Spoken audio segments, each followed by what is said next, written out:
हम कंट्रोल कर रहे हैं अपनी आक्रामकता में, नहीं तो लाठी लेके हमको तो लगता है कि कभी कभी कहे कि अरे विधायक की संसदी छोड़ो, लाठ लो और इनको भगाओ। पहले इतना छेचेंगे तुम लोग को, इतना छेचेंगे कहीं भाग नहीं पाओगे।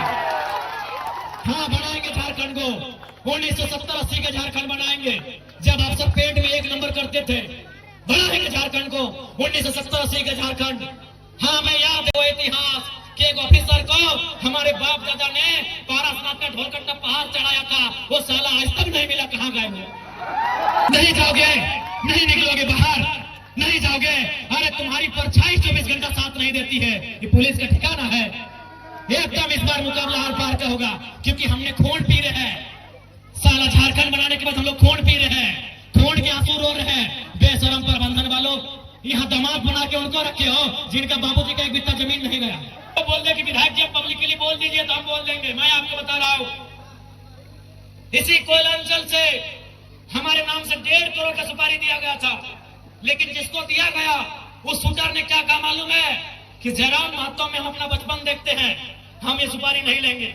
इस विधायक की बोली ऐसी है, तुम करोड़ों का ठेका लेते हो, तुम अरबों का ठेका लेते हो, और हमारे लोग विदेशों में 12,000 की नौकरी के लिए मर जा रहे हैं। इसीलिए मेरा बोली है कि मार देंगे, फाड़ देंगे, और जरूरत पड़ा तो कबाड़ देंगे, झारखंड की धरती से कबाड़ देंगे। अब हम लोग गेट बंदी करने का काम करेंगे, और याद रखिए, गेट बंदी में अगर कोई लाठीचार्ज हुआ, अगर सीआईएसएफ ने लाठीचार्ज किया, झारखंड पुलिस ने लाठीचार्ज किया, तो हम सीआईएसएफ से झगड़ा नहीं करेंगे, हम झारखंड पुलिस से झगड़ा नहीं करेंगे। हम जो भी अफसर अब अंदर में बैठे हैं, बाहर अगर निकल गए तो खदेड़ के मार देंगे। और आपको भी कह दें, बिल्कुल अगर हम लोग धरना में बैठे, यदि गेट जाम हुआ, यदि तालाबंदी हुआ और सीआईएसएफ ने अगर लाठीचार्ज किया, यदि झारखंड पुलिस ने लाठीचार्ज किया, तो हम उनसे पंगा नहीं लेंगे। उसकी लाठी में जितना जोर है वो चलाएं, अगर हमारे शरीर में सहने की क्षमता है तो सहेंगे, लेकिन एक भी अफसर अगर गेट से बाहर निकल गया तो गाड़ देंगे। ये भी हम लोग को एक भी अफसर बाहर निकल गया, एक भी अफसर अगर बाहर में मिल गया तो उसके साथ वही सलूक करेंगे जो सलूक हमारे साथ किया जाएगा। क्या आपकी भुजाओं में ताकत रही कि नहीं रही? मेरे झारखंड के लोगों, आपके बाजुओं में वो ताकत है या नहीं है?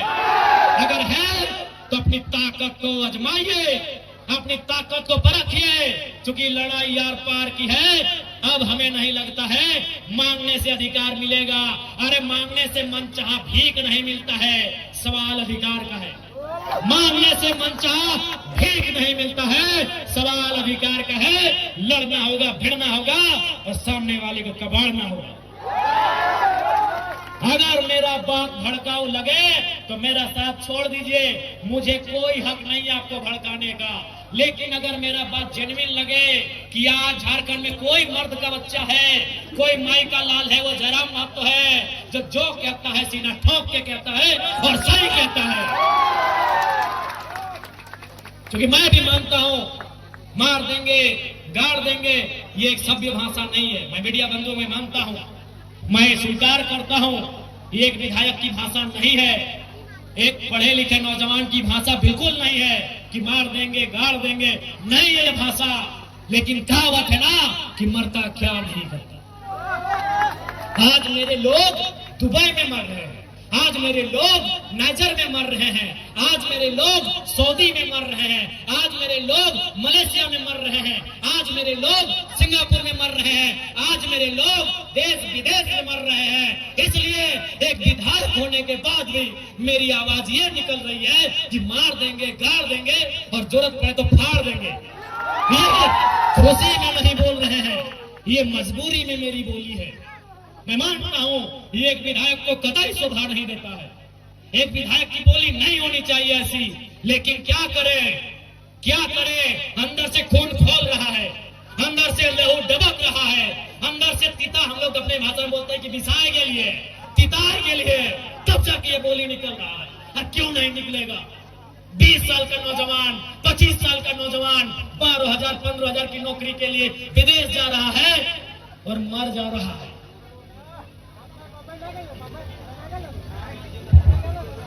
मर जा रहा है।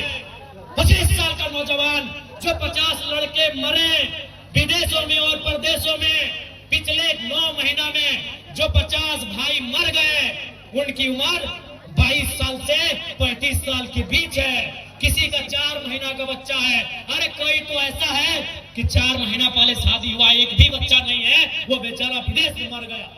इसलिए इस विधायक की बोली ऐसी है, तुम करोड़ों का ठेका लेते हो, तुम अरबों का ठेका लेते हो, और हमारे लोग विदेशों में 12,000 की नौकरी के लिए मर जा रहे हैं। इसीलिए मेरा बोली है कि मार देंगे, फाड़ देंगे, और जरूरत पड़ा तो कबाड़ देंगे, झारखंड की धरती से कबाड़ देंगे। क्योंकि तुम निर्दयी हो, तुम निर्दयी हो, तुम बेरहम हो। तुम्हें दिखाई नहीं देता है विस्थापितों का दर्द, तुम्हें सुनाई नहीं देता है छोटे छोटे बच्चों की चीख, तुम बेरहम हो। हम विधायक इसलिए गाली में कंट्रोल कर रहे हैं, नहीं तो आज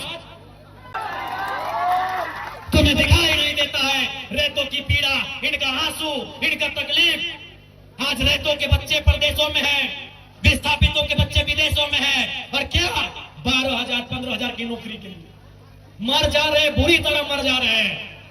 शरीर देखने लायक नहीं होता है जब वो आता है। मां इनकार कर देती है हल्दी देने से। अरे मरने के बाद हमारा नियम है हल्दी देना, मां इनकार कर देती है, हल्दी नहीं देंगे बॉडी में। पत्नी देख नहीं पाती है शरीर को। इसलिए सुन लो डीवीसी वालों, इस बार अगर धोखाधड़ी हुआ तो भाड़ में जाए विधायकी। हम याद करेंगे उस इतिहास को, हम बनाएंगे वही माहौल। तुमको जो कबाड़ना है कबाड़ो, हम वो माहौल फिर बनाएंगे। 70 वाला माहौल बनाएंगे, 80 वाला माहौल बनाएंगे, बिल्कुल बनाएंगे।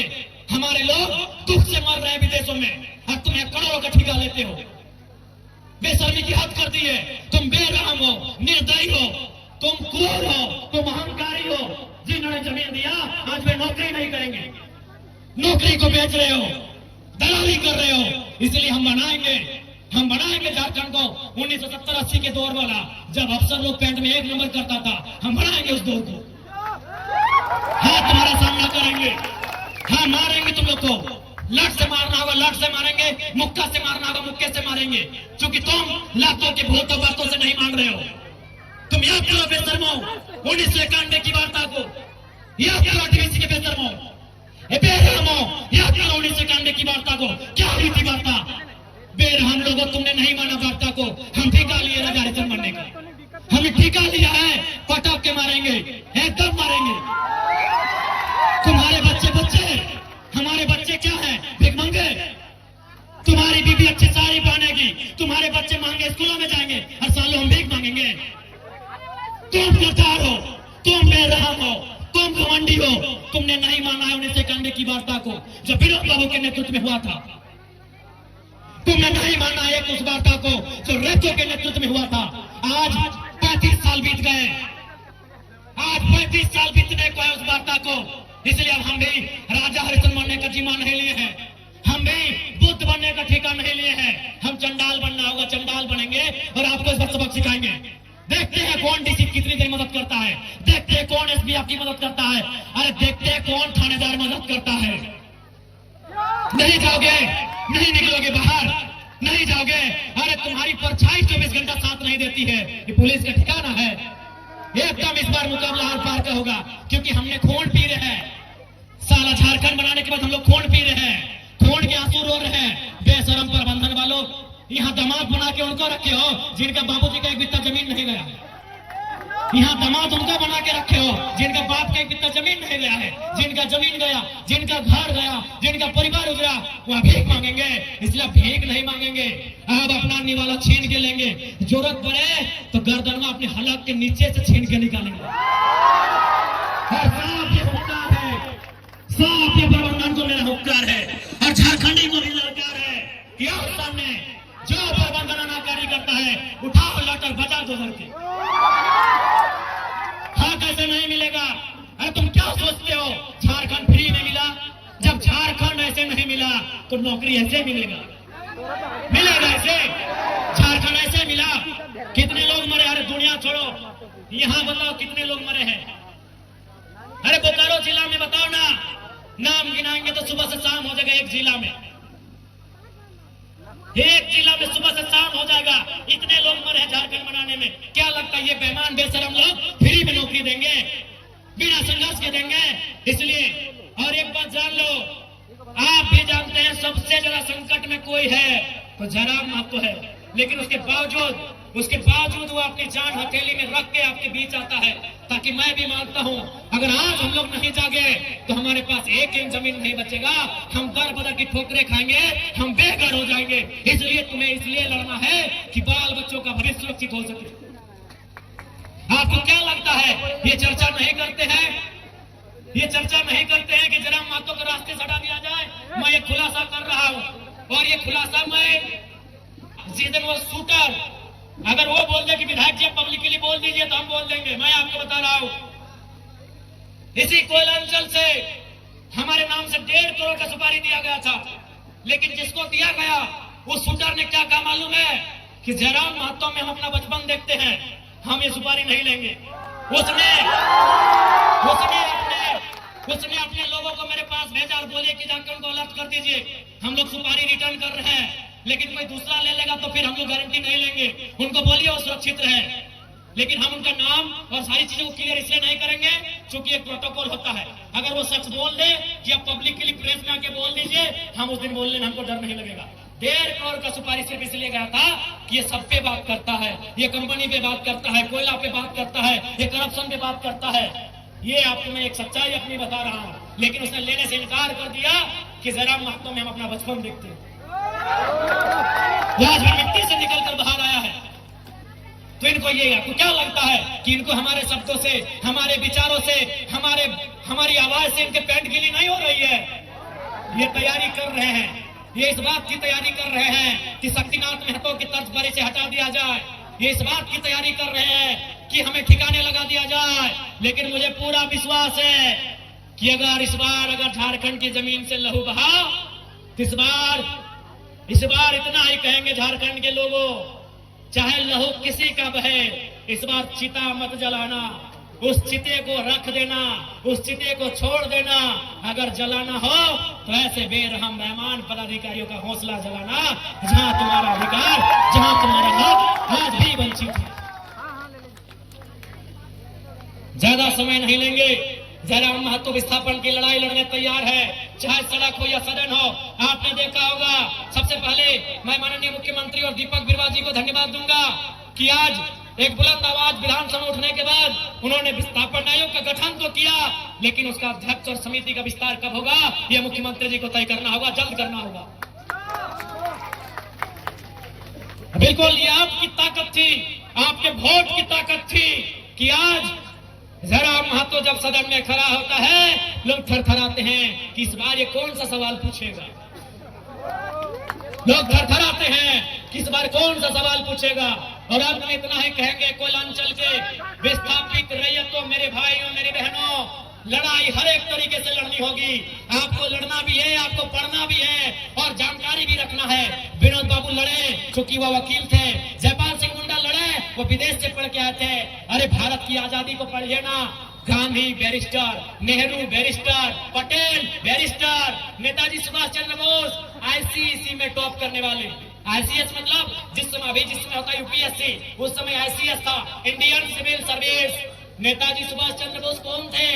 इंडियन सिविल सर्विस के एग्जाम को पास करने वाले थे, यानी उस समय के कलेक्टर बनने वाले थे नेताजी बोस। गांधी कौन थे? Who was Gandhi, who was Ambedkar, barrister. आप जितने बड़े क्रांतिकारी नेताओं का नाम लेंगे आपको पता चलेगा बहुत पढ़े लिखे थे। Gandhi was barrister, Ambedkar was barrister, Nehru was barrister, Patel was barrister, सभी पढ़े लिखे लोग थे। और नेताजी उस समय के डीसी मान लीजिए ना, आज के डीसी, आज जो डीसी का है वही नेताजी बोस को मान लीजिए, उस परीक्षा को पास करने वाले नेताजी। इसलिए पढ़ना भी होगा, तुम्हें जानना भी होगा, तुम्हें अध्ययन करना होगा, तभी इस लड़ाई को सार्थक कर पाएंगे। क्योंकि रात हो जाएगी और हमको भी लगता है कि बात करने से तो रात और फिर सुबह हो जाएगी, लेकिन फिर आपको घर जाना है। और मैं प्रबंधन को साफ कह दूंगा, अगली लड़ाई के लिए तैयार है, अगली बार गेट बंदी तालाबंदी के लिए तैयार है। अगर आपकी तरफ से अनहोनी हुई तो अनहोनी का उत्तर अनहोनी से दिया जाएगा, अनहोनी का उत्तर अनहोनी से। तो पुनः ज्यादा समय नहीं लेंगे, पुनः मैं सबको यही कहूंगा, लड़ाई के लिए तैयार रहें, अपने हक की आवाज के लिए तैयार रहें। अब आमना सामना होगा, लड़ाई यार पार की होगी। इस बात के लिए आप तैयार रहेंगे।